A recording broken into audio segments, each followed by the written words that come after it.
Commander Yultaxen stood tall on the bridge of his warship, staring at the screens that showed empty space. His ship was called the Stellar Dominion, and it was the biggest and strongest ship in the Korthoni Empire. He had 4 eyes that could see much better than human eyes, and right now all 4 were focused on one thing. There was a strange ship out there, floating in the darkness between stars. The ship had been there for 3 days now. It came from nowhere, appearing suddenly at the very edge of Korthoni space. Most ships that entered their territory were either traders who wanted to do business or enemies who wanted to fight. This ship was different. It just sat there, not moving much, not talking to anyone. It was like it was waiting for something. Yultaxen had been a commander for many years. He had fought in dozens of battles and won every single one. The Korthoni Empire was strong, and their enemies always learned to fear them. But this mystery ship made him feel strange. He could not understand why Science Officer Melandra was working at her station nearby. She had long tentacles instead of arms, and they moved very fast as she touched different controls. Her job was to study things that the ship found in space. She knew more about alien technology than almost anyone in the Empire. "Tell me what you see," Yultaxen said to her. His voice was deep and strong, the kind of voice that made soldiers want to follow him into battle. Melandra looked at her screens for a moment before answering. "The ship looks very old, Commander. It is made of simple metal, the kind that our people stopped using hundreds of years ago. The energy coming from it is weak. Their engines are so old that I am surprised the ship can even fly." Yultaxen walked closer to look at the data himself. The numbers on the screen showed that the alien ship was indeed very primitive. It was much smaller than his own ship, and it looked like it had been in many fights. There were marks and scars all over its dark metal surface. What kind of people would fly in such an old ship? He wondered out loud. "Perhaps they are poor," Melandra suggested. "Or maybe they do not know how to build better ships. Some species never learn to make good technology." The alien ship had letters painted on its side that spelled U-E-S Thunder. The Korthoni computers could not understand what language it was written in. They had never seen these symbols before, which meant this species was completely new to them. For 3,000 years, the Korthoni Empire had been exploring space and meeting new alien races. Some became friends and joined the Empire. Others became enemies and were destroyed. But all of them were already known to the Korthoni computers. This was the first time they had found a completely unknown species. "Should we try to talk to them?" asked Communications Officer Veltara from her station. Yultaxen thought about this carefully. The Empire had rules about meeting new aliens. First, they would study the aliens from far away. Then they would decide if the aliens were dangerous or useful. Only after that would they try to talk. Not yet, he decided. First, we need to learn more about them. Start the deep scanning process.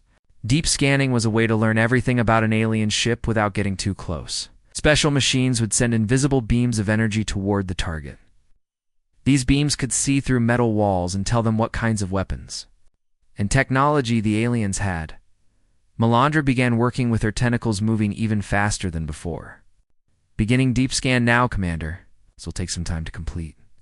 Meanwhile, on the alien ship used Thunder, Captain Jinwoo Park was sitting in his command chair. He was a human, though the Korthoni did not know this word yet. Short black hair and dark eyes that seemed very calm. Even though he knew alien ships were watching him, Park had been a space captain for 15 years. He had visited many different worlds and met many different kinds of aliens. Most of them were friendly, but some were not. He had learned to be very careful when meeting new species for the first time.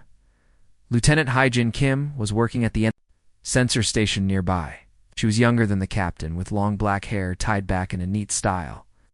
Her job was to watch for other ships and to see what they were doing. "Captain," she said quietly, "they are scanning us very carefully. There. Energy beams are looking at every part of our ship." Park nodded slowly. He had expected this to happen. Most alien species wanted to know how dangerous strangers might be before they tried to talk. It was a smart thing to do. "Are they being gentle about it?" he asked. Kim checked her instruments.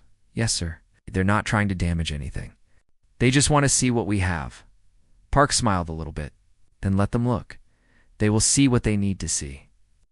The other crew members on the bridge looked worried. They knew their ship was carrying some very powerful weapons, the kind that most aliens had never seen before. If these new aliens were friendly, everything would be fine. But if they were enemies, the scanning might make them scared or angry. Engineer Dong Henley spoke up from his station. Captain, should we hide our weapon signatures? It could make them look less powerful. Park shook his head. No, if we try to hide things, they will think we are planning to trick them. It is better to be honest from the beginning. Back on the Korthany ship, the scanning was starting to produce results. But the results were very strange. Melandra looked at her screens with confusion growing on her face. Commander, she called out, I am getting some unusual readings. Yultaxon came over to look. What kind of unusual? The energy signatures are much stronger than they should be for such an old ship. There are some materials in their hull that I do not recognize. This was surprising. The Korthany had been studying alien technology for thousands of years. Their computers contained information about every known metal, every known energy source, every known weapon design. Finding something completely new was almost impossible. Keep scanning, Yultaxon ordered. I want to know everything about that ship. As the minutes passed, more strange data came in. The alien ship was much more complex than it looked. Beneath the simple metal surface were systems that the Korthany scanners could barely understand. Melandra's tentacles moved faster as she tried to make sense of what she was seeing. The numbers on her screen kept changing, showing power levels that seemed impossible for such a small ship. Commander, she said in a worried voice, I think we need to be very careful with these aliens. But Yultaxon was not worried yet. He had seen many alien ships that looked more advanced than they really were. Often aliens would try to make their ships seem more dangerous to scare away enemies. Continue the scan, he ordered. We will learn their secrets soon enough. Neither. Commander knew that this meeting would change both of their civilizations forever. Science Officer Melandra had been working with alien technology for 20 years. She had seen ships from hundreds of different worlds, and she thought she knew everything there was to know about space weapons. But now, as she stared at the data coming from the human ship, she felt like a child who had just discovered fire. The numbers on her screen were jumping around wildly. Energy readings would climb to impossible levels, then drop back down, then spike even higher. Her instruments were designed to measure the power of the strongest weapons in the galaxy. But these readings were going far beyond what they could handle. This cannot be right, she whispered to herself, using her tentacles to run the scan for the 4th time. But the results were always the same. The alien ship was showing power signatures that defied everything she knew about science at first. She thought her equipment was broken. The Korthany had the most advanced scanning technology in the galaxy, but even the best machines could malfunction. She ran diagnostic tests on all her instruments, checking every circuit and every sensor. Everything was working perfectly. Then she thought the aliens might be using some kind of trick to make their ship look more powerful than it really was. Some species would create false energy signatures to scare away enemies without having to fight. But as she studied the data more carefully, she realized this was not a trick. The power was real. Commander Yultaxon was talking to his tactical officer when he heard Melandra call his name. Her voice sounded different than usual. Instead of the calm, confident tone she normally used, she sounded frightened. Commander, she said, her tentacles shaking as she worked these readings. They make no sense at all. Yultaxon walked over to her station, his 4 eyes looking at the screens full of numbers and charts. He had commanded warships for 30 years, and he knew how to read tactical data. But what he saw on Melandra's screens looked like nothing he had ever seen before. Tell me what you have found, he said, trying to keep his voice steady. Melandra pointed at one of her screens with a trembling tentacle. Look at their weapon systems, Commander. When I try to identify what kind of weapons they have, the computer / classification unknown. That has never happened before in the history of our empire. Yultaxon felt a cold feeling in his stomach. The Korthany Empire had been exploring space for 3,000 years. They had fought wars with dozens of different alien races, and they had studied the weapons and technology of every species they had ever met.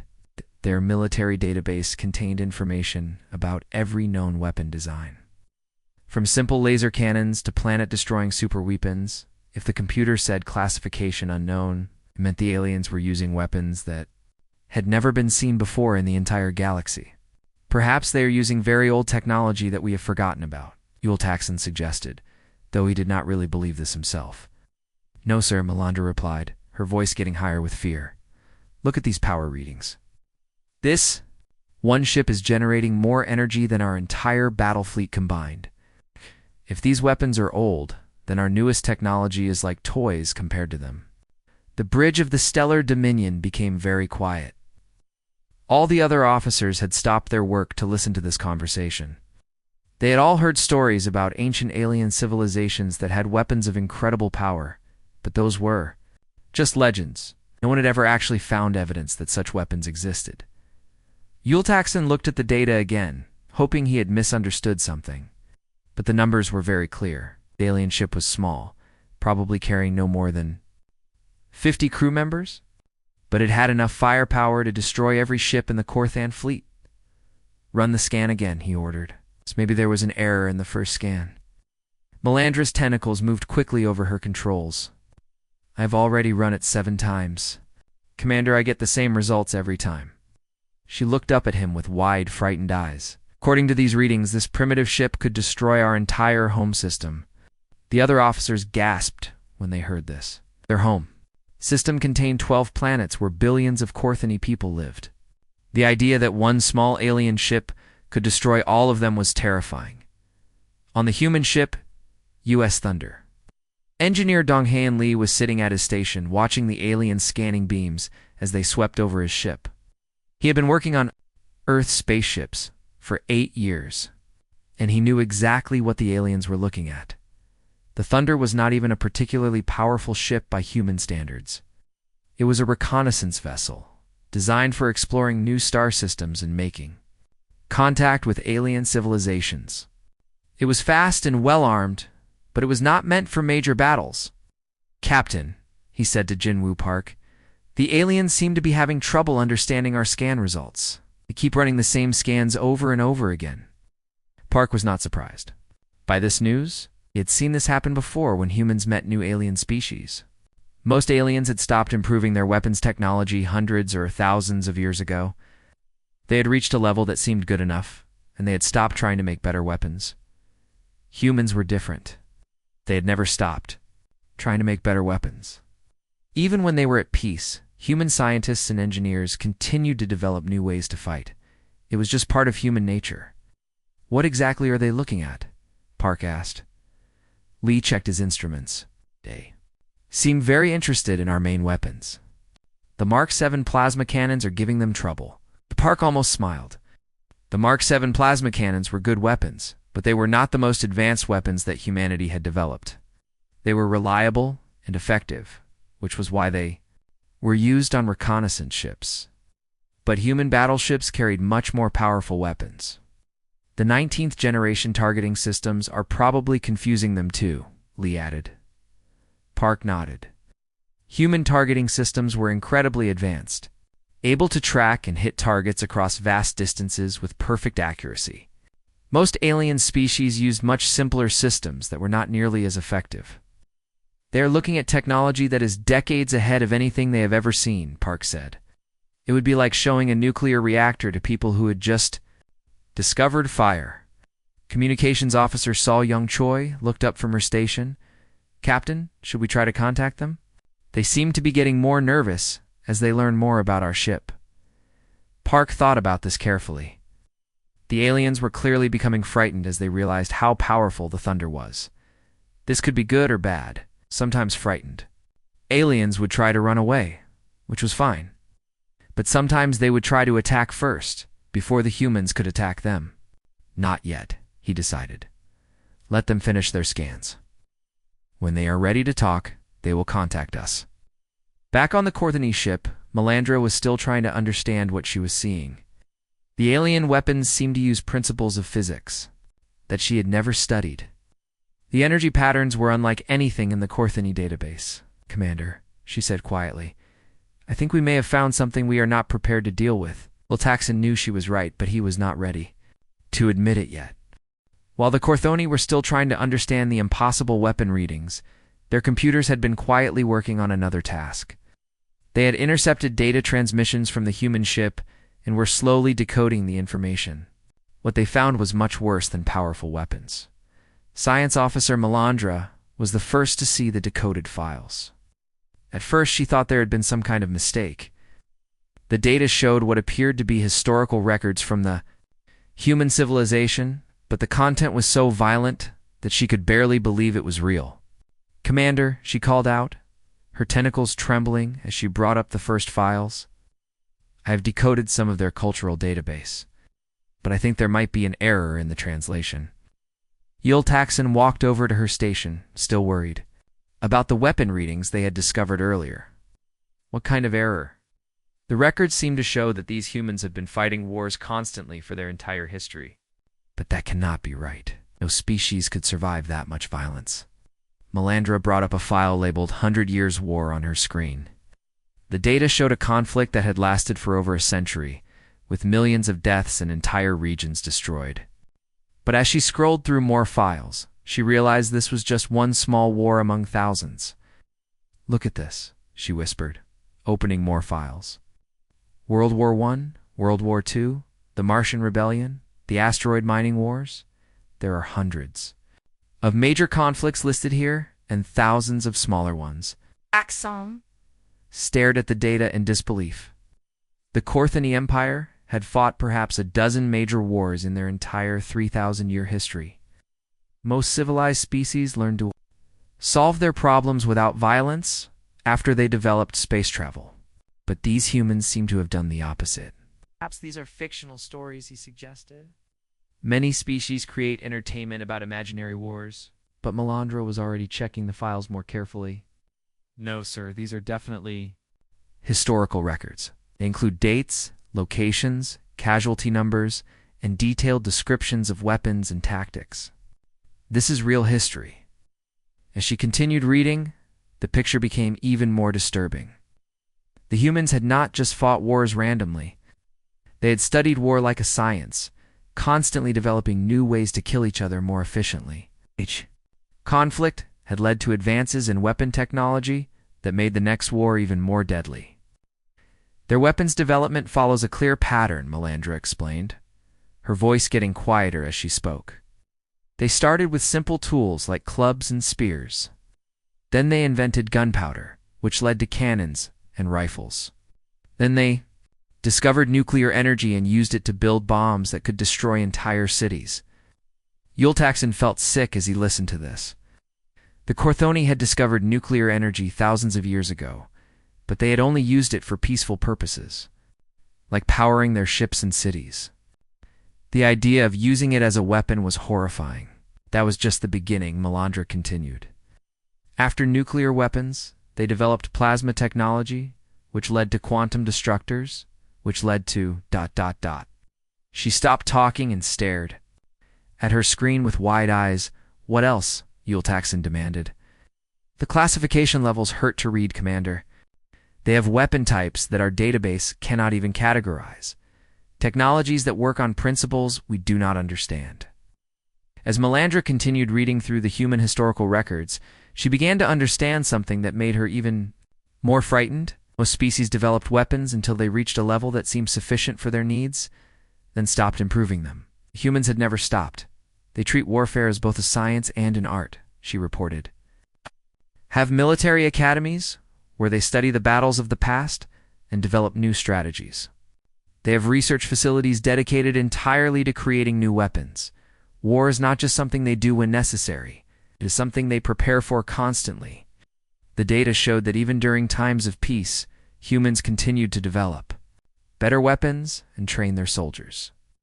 They seemed to believe that conflict was inevitable, so they wanted to be ready for it at all times. "But surely they must have learned to be peaceful by now," Yultaxen said hopefully. "All advanced species eventually grow beyond primitive violence." Melandra checked the dates on the files. "These records go right up to the present day, Commander.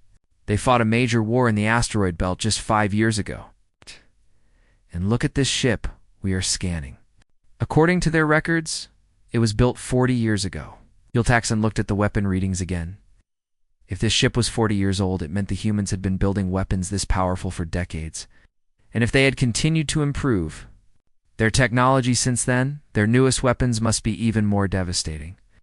The ship is considered outdated by their standards, Melandra added, her voice barely audible. They are using it for reconnaissance missions because it is too old for serious combat. The implications of this were terrifying. If the humans considered this incredibly powerful ship to be obsolete, what did their modern warships look like? What kinds of weapons did they carry? On the human ship U.S. Thunder, communications officer Sa Young. Choi was monitoring the long-range sensors when she noticed something concerning. Her instruments were detecting multiple ships moving toward their position at high speed. "Captain," she called out to Ginwoo Park, "I am detecting alien vessels approaching our position. Long-range sensors show many of them." Park had been expecting this. When alien species discovered how powerful human ships were, they usually responded in one of two ways. Either they would try to run away, or they would call for reinforcements and prepare to fight. It looked like these aliens had chosen to fight. "How many ships?" he asked. Choi checked her instruments again. "At least 50, sir. Possibly more. They are still too far away to get an exact count." Park nodded calmly. 50 alien ships sounded like a lot, but he knew that the Thunder could probably handle that many opponents without too much trouble. Human ships were designed to fight against overwhelming odds, but he also knew that if these aliens were willing to call in 50 ships to deal with one human vessel, they were probably planning to call in even more ships when they realized that 50 was not enough. "Send a message to Admiral Taemin Ko," he ordered. "Tell him we might need backup." "How much backup, sir?" Choi asked. Park thought about this carefully. If the aliens were bringing 50 ships, they would probably bring more when those 50 ships were not enough. And when those additional ships were not enough, they would bring even more. It could escalate very quickly. All of it, he decided, Choi began composing the message to Admiral Koa, who was in command of the human fleet stationed in this sector of space. The message was simple. First contact with unknown hostile species. Request immediate backup. Full fleet deployment recommended. She sent the message. Choi wondered how the aliens would react when they saw a full human battle fleet. Commander Yultaxen was still trying to process the horrifying information about human history when his tactical officer suddenly shouted from across the bridge. The sound made everyone jump, because tactical officers were trained to stay calm, even during the worst battles. "Commander, massive energy signatures detected at the edge of the system," the officer called out, his voice filled with panic. "Something big is coming." Yultaxen rushed to the tactical display, his 4 eyes scanning the readings. What he saw made his blood run cold. Space itself was beginning to bend and twist in ways that should not be possible. The fabric of reality was being torn apart by forces beyond anything the Korthani had ever witnessed. "What is that?" he demanded. Before anyone could answer, the first human ship appeared. It seemed to materialize out of nothing, as if it had stepped through a doorway from another dimension. The ship was enormous, easily 3 times the size of the stellar dominion, and its dark hull gleamed with an ominous beauty. But that was just the beginning. As Yultaxen watched in growing horror, more ships began to appear, dozens of them, then hundreds, each one emerging from the twisted space with perfect timing and precision. They moved into formation like dancers following a choreographed routine that had been practiced for thousands of years. Science Officer Melandra was frantically working at her station, trying to get readings on the new arrivals. But her instruments were overwhelmed by the sheer amount of energy being generated by the human fleet. Her screens were filled with warnings and error messages as the scanners struggled to process what they were seeing. "Energy readings are impossible to measure accurately," she reported, her voice so quiet that Yultaxen could barely hear her. "Each of those ships is generating more power than our entire fleet combined.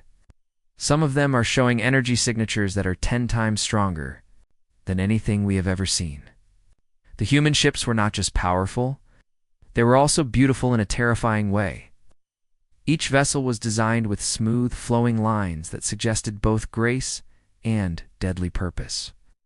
They moved through space like predators, silent and efficient, radiating an aura of controlled violence. As more ships continued to arrive, Taxon began to understand the true scope of human military power. This was not just a fleet. It was a demonstration of industrial capacity that defied comprehension. The humans had built hundreds of these massive warships, each one capable of destroying entire star systems. "How many ships are there?" he asked. His tactical officer, "Still counting, sir?" "We have identified over 200 vessels so far, and more are still arriving." The officer's voice was shaking. "Commander, I've never seen anything like this. They're forming battle formations that are more complex than anything in our tactical database." Yultixan watched as the human ships moved into perfect geometric patterns. Some formed protective screens around the larger vessels.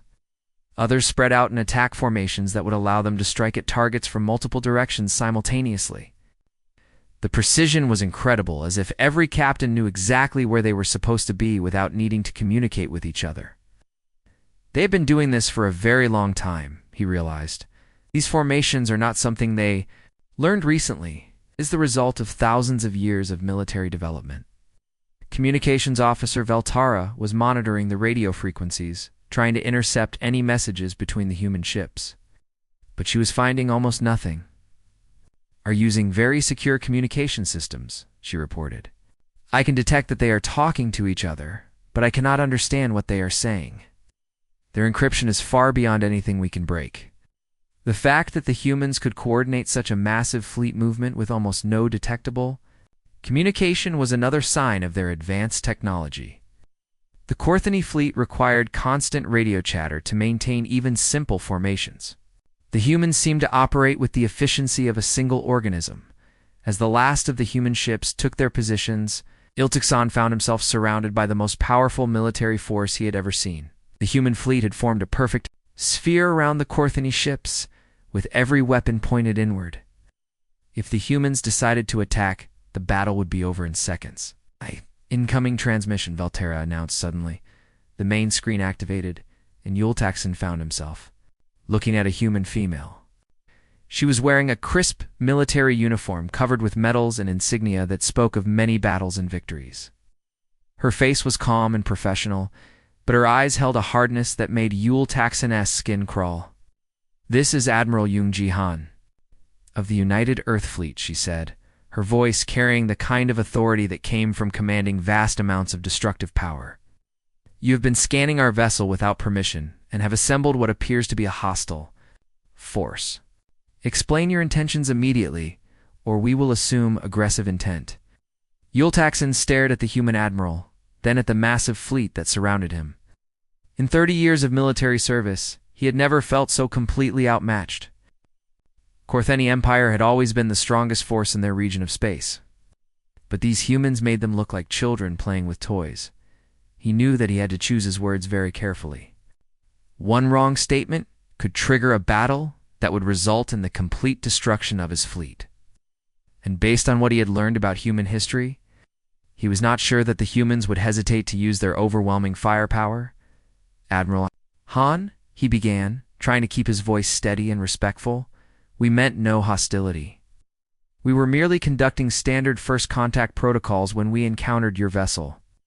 Admiral Han's expression did not change, but somehow her stare became even more intense. "By surrounding our ship with armed vessels?" she asked. Her tone remained perfectly level.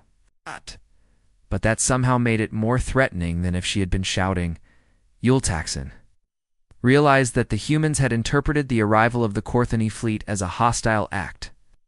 From their perspective, it probably did look like the Corthany were preparing to attack, but the truth was that the Corthany had called for reinforcements because they were afraid of the single human ship. "We called for additional ships because we were concerned about the power levels we detected from your vessel," he admitted. "We wanted to ensure that we had sufficient force to defend ourselves if necessary." "No. So you decided to bring 50 warships to deal with one reconnaissance vessel?" Admiral Han asked. "That seems like an overreaction." Yultaxon felt his face flush with embarrassment. When she put it that way, it did sound ridiculous. But the humans did not understand how terrifying their technology appeared to other species. "Your ship's power readings were unlike anything we had ever seen," he tried to explain. "We thought it might be some kind of advanced battleship disguised as a smaller vessel." Admiral Han seemed to consider this for a moment. "And what do you think now?" she asked. Yultaxen looked at the hundreds of human warships surrounding him, each one bristling with weapons that could destroy planets. The ship they had been so afraid of was the smallest vessel in the human fleet. "Now I think we made a serious mistake," he said quietly. Commander Yultaxen stood on the bridge of his ship, surrounded by the most powerful military force he had ever seen. The human fleet stretched out in all directions, hundreds of massive warships that could destroy his entire civilization with ease. He had spent his whole career believing that the Korthani Empire was the strongest force in the galaxy. But now he realized how wrong he had been. His mind raced as he considered his options. He could order his fleet to attack, but that would be suicide. The humans had weapons that his people could not even understand, and they clearly knew how to use them. He could try to run away, but the human ships were faster and more maneuverable than anything the Korthon had ever built. There was only one choice that made sense, but it was the hardest decision he had ever faced. In his 30 years of military service, he had never surrendered to anyone. The Korthoni Empire had always been victorious in battle, and the idea of giving up without fight went against everything he had been taught. But as he looked at the tactical display showing the human fleet, he realized that this was not about pride or honor. This was about survival. If he made the wrong choice now, every Korthani in his fleet would die, and their deaths would accomplish nothing.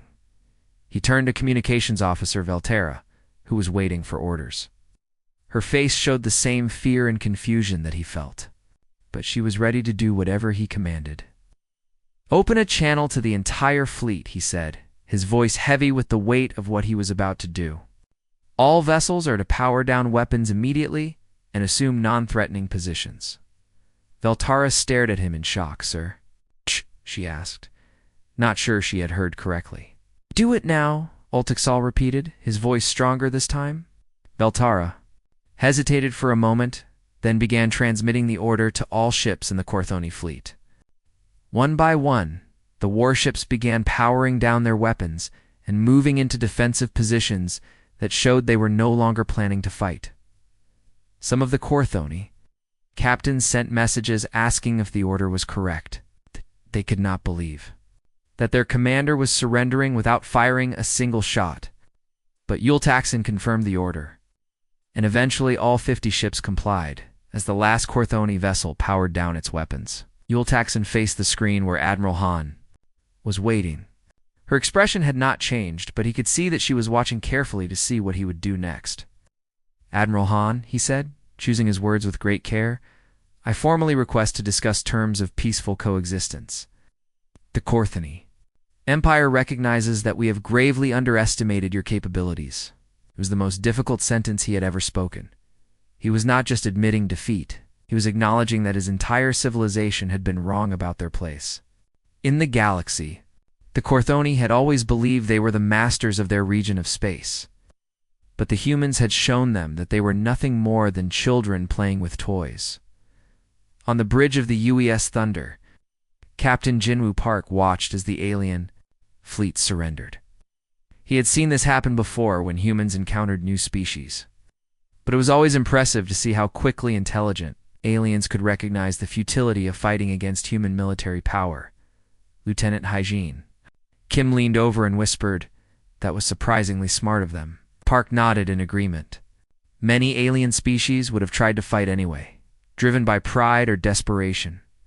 But these Korthene had been wise enough to recognize that surrender was their only chance for survival. Admiral Han's expression softened slightly as she looked at Commander Yultaxen. "We accept your request for peaceful dialogue, Commander. However, I suggest your people understand something important. We did not come here looking for a fight, but we are always prepared for one." Her words carried a clear message. The humans were not conquerors who wanted to destroy other civilizations, but they would not hesitate to use their overwhelming military power if they were threatened. "We understand, Admiral," Yultaxen replied. "We acted out of fear and ignorance. We hope that you will give us the opportunity to learn from our mistakes." "Admiral." Han studied him for a long moment. "Fear is understandable, Commander, but ignorance can be corrected. Are you willing to learn?" "Yes," Yultaxen said immediately. "We are very willing to learn." Over the following weeks, representatives from both civilizations met to discuss the terms of peaceful coexistence. The humans were surprisingly generous, considering how easily they could have simply destroyed the Korthoni Empire. They offered to share some of their technology and knowledge in exchange for the Korthoni joining what they called the Human Cooperative. The Human Cooperative was an alliance of species that had learned the same lesson the Korthoni had just discovered. In a galaxy full of potential threats, the humans were not the danger to be feared. They were the guardians that everyone else desperately needed. The negotiations were not always easy. Many Korthoni leaders found it difficult to accept that their empire was no longer the dominant force in their region of space. But as they learned more about human capabilities and intentions, they began to understand that joining the cooperative was not a sign of weakness. It was the smart thing to do. 3 months after the first encounter, the Korthoni Empire officially became the newest member of the Human Cooperative. The signing ceremony was held on the human capital world, where Korthoni leaders got their first look at the true scale of human civilization. What they saw there convinced them that they had made the right choice. The humans had not just built a powerful military force, they had created a technological and industrial civilization that spanned dozens of star systems. Their cities were marvels of engineering, their factories could produce goods on a scale that the Korthoni had never imagined, and their research facilities were developing new technologies at an incredible pace. But perhaps most importantly, the humans had learned how to use their power responsibly. They could have conquered the entire galaxy if they had wanted to. But instead, they had chosen to protect the smaller civilizations that joined their alliance. Captain Park often thought about that first meeting as he continued his patrol missions. Aboard the UES Thunder, the ship now flew alongside Korthani escorts, and the two crews had become friends and colleagues. The Korthani officers were eager to learn about human technology and tactics, while the humans were interested in Korthani culture and history. Park had learned an important lesson from the encounter. Sometimes the best way to make friends was to show potential enemies exactly why they did not want to be enemies. The Korthoni had seen human military power and had chosen to join the humans rather than fight them. Other species in the galaxy were making the same choice. As word spread about the human cooperative and its capabilities, the galaxy was becoming a safer place, not because the humans had conquered it, but because they had shown everyone else that there were benefits too.